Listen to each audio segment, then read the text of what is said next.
Hi, DJ Chacha. Good morning. Magandang umaga po sa ating lahat ng taga-subaybay. Kay Manong Ted, good morning din po. Salamat po sa panahon.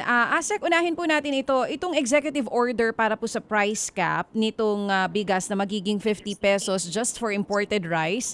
Kamusta po? Nasaan na po itong sa ngayon? For signing na po ba ito sa Malacanang? Kailan po ang labas ng executive order?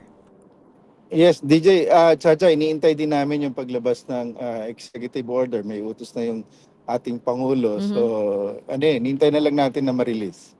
May So, balit. yung kung na-sign, hindi pa, wala pa akong information kung napirmahan na. As soon as may Oo. information, we'll let you know as soon as possible. So, ang sigurado, hindi pa sigurado kung kailan po ang labas nito. Wala pa akong information as of today. Sige po. Paano po bang magiging implementation nito kung sakali po, ASEC? Kasi may mga, ngayon pa lang po, may mga retailers na nagsasabi na kung mataas daw po ang kuha nila ng bigas, hindi po nila kakayanin na ibenta po yun sa mababang halaga kasi malulugi din daw po sila. Pero kung sa DA daw po manggagaling yung murang bigas na makukuha nila, pwede daw po silang sumunod dito. Paano po yun? I-check natin muli yung mga sources nila. Tapos sa ngayon naman kasi base doon sa pagtaya natin, meron tayong nakukuha na ng bigas na pwedeng sumunod doon sa ganong price cap. Of course, ngayon kasi dahil dito sa naging problema natin sa gitnang silangan, nagtaas ang petrolyo, yung freight cost, at saka mahal ngayon yung presyo ng dollar. This all affects yung presyuhan sa international market. Mm-mm. Ang maganda lang sa ngayon, 20-year low yung presyo pa rin ng palay o ng bigas sa international market dahil na rin sa maganda pa rin yung naging harvest nung ating mga kalapit bansa kagaya ng Vietnam, ganun din sa bansang India, maganda pa rin yung harvest. Ang magkakaroon ng problema, of course, itong susunod na harvest season, itong wet cropping season sa atin at sa ibang bansa, na kung saan ito'y maapektuhan talaga. Ito nangyaring sigalot sa Middle East. Mataas yung presyo ng fertilizer, almost double na dito sa atin yung presyo ng petrolyo na makakaapekto sa inputs ng ating mga magsasaka. And of course, yung looming El Nino, it will have an impact. So sa ngayon, wala pa siyang masyadong epekto. Yung nakikita natin na presyo sa merkado ngayon, halimbawa yung regular at well-milled, nasa 50 yan. At yung premium na imported, nasa 60, pero yung regular at well-milled na imported, nasa 43 hanggang 48 pesos per kilo, Chacha. Pero ang gusto nyo po, lahat po ng imported na bigas, dapat 50 pesos? Ganun po ba yon yung mangyayari pag nilabas yung Hindi, EO? ang target ng price cap ay para lamang sa premium imported na bigas, Chacha. Doon lang. Mhm. Yung local ay Okay, para hindi malinaw sakop, lang po. magiging sakop Yes, nitong oo. Tama nga po. kautosan na ito. So, imported premium rice, ASEC. Sa huli pong tansya ninyo ulit, gaya nung binabanggit nyo kanina, magkano po ulit ngayon ang presyohan sa mga palengke nung imported premium rice? Yung sa palengke, yung ayon sa monitoring natin ay nasa 60 pesos, pero yung mura ay nasa 50 at yung pinakamahal nasa 65. Yung prevailing ay 60 pesos. So ibig sabihin ito yung madalas na presyo na nabibili, pero yung sa pagtaya natin ay kaya nga siya hanggang 50 pesos. Oo, ito nga po, tinitignan din namin ngayon, ang pinakamura ay 55 pesos, pero yung pinakamataas sa mga markets ngayon nasa 63 pesos. Asek Arnel, ayan, magandang malinaw sa mga retailers din natin para at least aware sila na this is just for imported premium rice at hindi po para sa lahat ng imported na bigas. Pero base po dun din Tama sa yan. nabanggit nyo po kanina, kung tumaas po yung presyo ng US dollar at patuloy pa rin po yung sigalot sa gitnang silangan, kakayanin po ba talaga na ibaba sa 50 pesos o ikakalugi po ito ng mga importers at retailers? Paano po ba? Ang tingin namin, normally pag merong mga orders in relation sa price cap, ito ay hindi naman pang matagalan. It's just a temporary stopgap. Pag nakikita natin na merong mga pagtaas sa presyo, kagaya nga nitong, ito kasing pesos na presyo ng bigas sa premium imported na bigas. Nagsimula pa ito noong actually bago pa nag-start itong problema sa gitnang silangan. Mhm. Nagkakaroon na ng ganitong pagtaas. Bagamat nabanggit ko nga kanina, mura yung presyo ng bigas sa international market. So ASEC, para po sa inyo, para sa DA, kakayanin. At sa mga balita nga po lumalabas, kung hindi po susunod yung mga retailers dito sa price cap, itatap nyo daw po yung PNP. Ano po exactly yung gagawin nila? Magiging kasama namin sila sa monitoring at saka nung nagkaroon kasi ng mga monitoring before, Chacha, ay katulong na rin namin ang PNP. At ngayon, kung makakasama muli namin sila, pwede namin silang para magkaroon ng pagtingin o pag-review or pag-imbestiga kung saan nanggagaling yung kanilang mga source nitong ibinebenta na premium imported na bigas na kung sa tingin namin mas mahal doon sa itatakda talaga ng lalabas na kautusan. Sabi niyo po nakasama niyo na noon ang PNP. Ano po exactly ginawa nila? No? Nag-i-issue sila ng violation dun po sa mga hindi sumusunod sa price cap? Paano pong gagawin An dito paglabas ng EO? Para lang po mas malinaw. Of course, ihintayin namin yung magiging finality noong Mhm. provision sa EO kung ano magiging role ng kapulisan. Pero mas maganda dahil kung mailalagay doon sa possible executive order na talagang makakatulong sila papunta, pagtukoy talaga kung saan yung mga warehouses, saan nanggagaling ang source. Kasi doon sa Anti-Agricultural Economic Sabotage Law, kung merong profiteering, kailangan malaman talaga kung saan ang source nitong mga bigas na ito.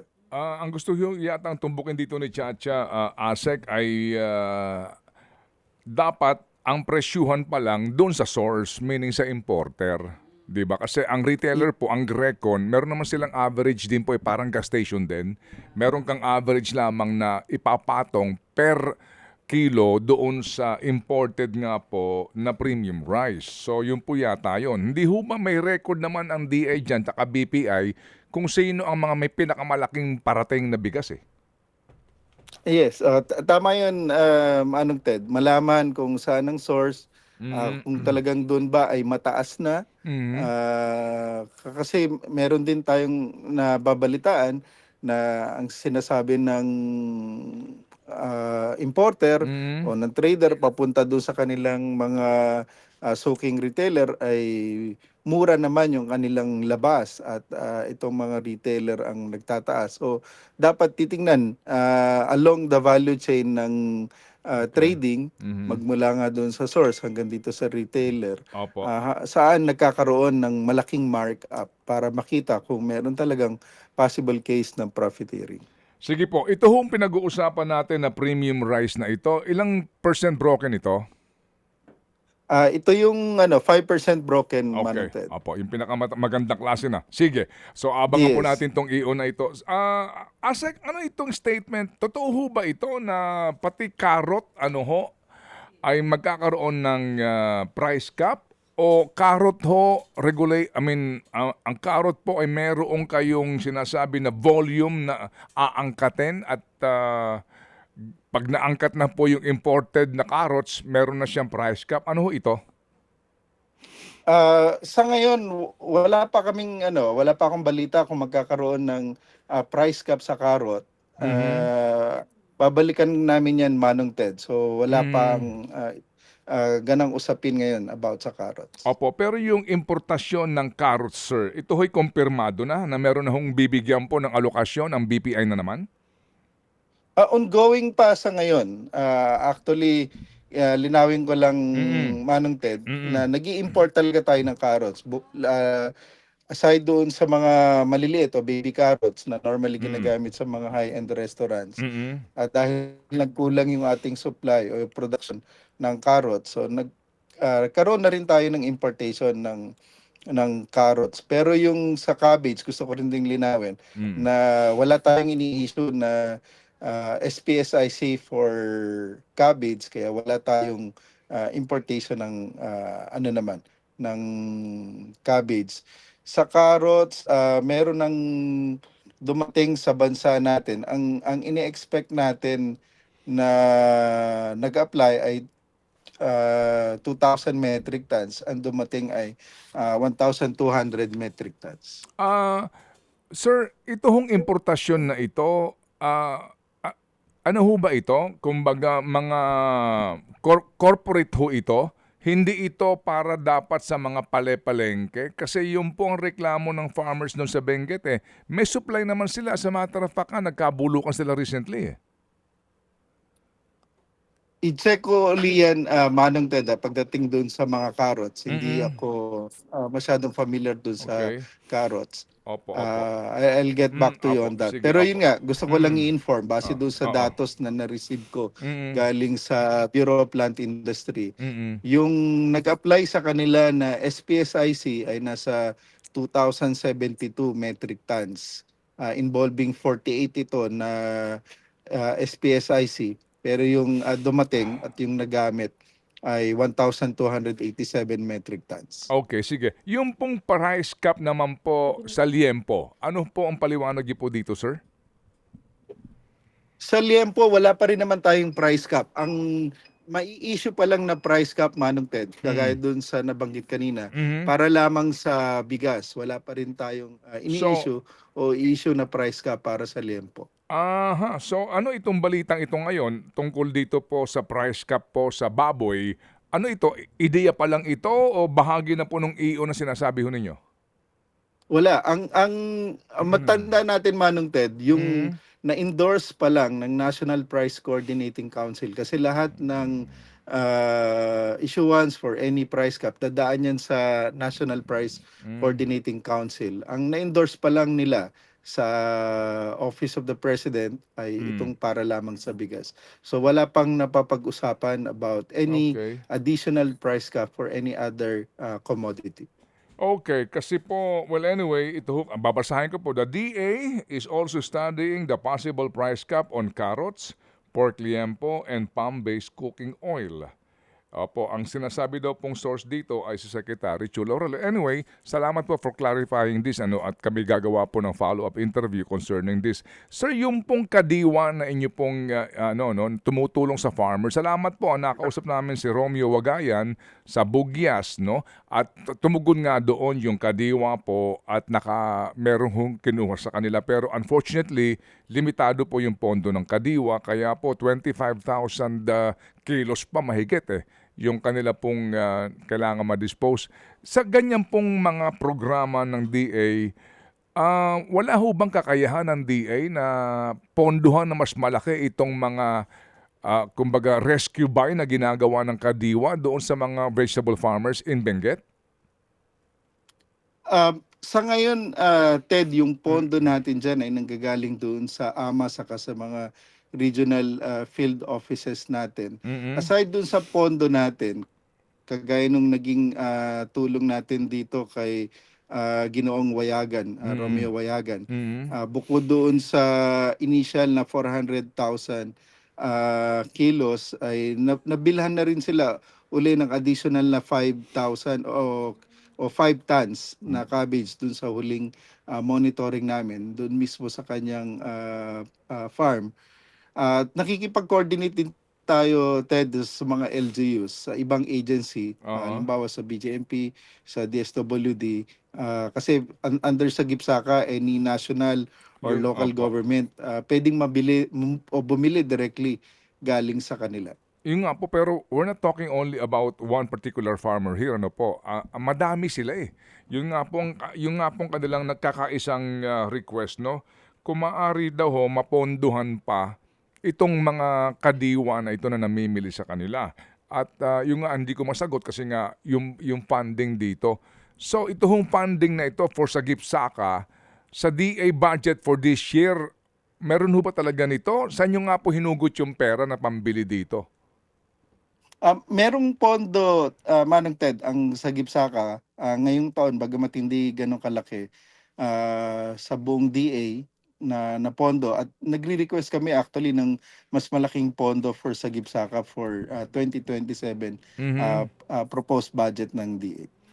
Okay, sige po. So, sir, dito po ngayon sa ano no, sa problema po ng mga magsasaka sa pagdedesisyon daw, sabi po ng FFF Maginasinag, critical ho ngayon kung sila ba'y magpapatuloy sa pagtatanim o magtatanim po ngayong planting season, particular po ng palay kasi nga sa napakaraming factors. Dapat daw ho talaga dito tumulong na agad-agad ang gobyerno doon po sa pangangailangan sa fertilizer, etc. No? Basically po, hindi lang po daw ayuda na cash, kundi yung mismong kinakailangan nilang inputs.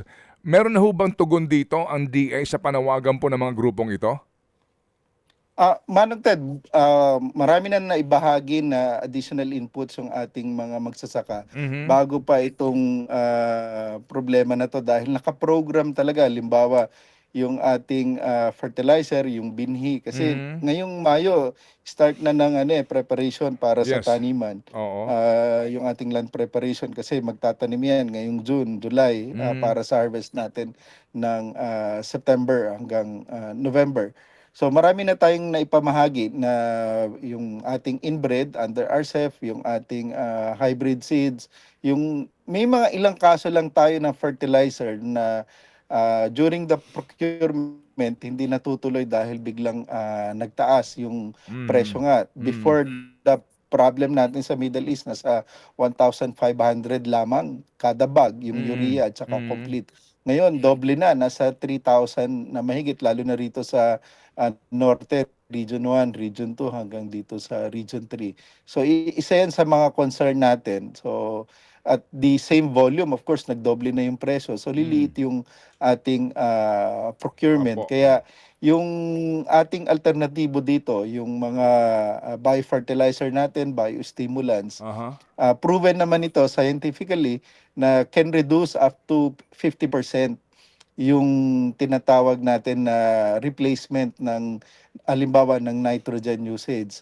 So part ng ating quick response fund, yung 1 billion, will be used to procure this biofertilizer, biostimulants, and other alternative fertilizer, including organic, that can replace itong ating synthetic fertilizer na mahal ngayon. Oo. Pero patuloy tayo na naghahanap na mas murang synthetic fertilizer kasi iyan din talaga yung talagang pangangailangan ng ating mga magsasaka. And then yung halimbawa, yung alternatibo rin natin sa urea, yung ammonium sulfate na 2600 na mas mura pala, I mean, nasa 1,000 lang kada bag.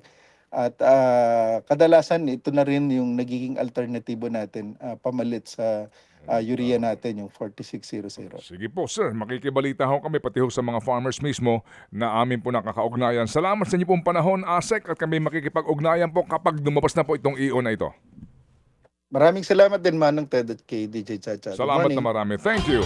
Mga kapatid, patuloy po kayong tumutok sa 105.9 True FM para sa totoong balita, impormasyon, music, and entertainment. Mag-subscribe sa aming YouTube channel at podcast at sundan nyo kami sa Facebook, Instagram, X at TikTok sa True Network PH. Bisitahin din po ang aming official website, truefm.ph. At panoorin din kami sa True TV Signal, Channel 19. Kami po ang 105.9 True FM. Laging true sa'yo, kapatid.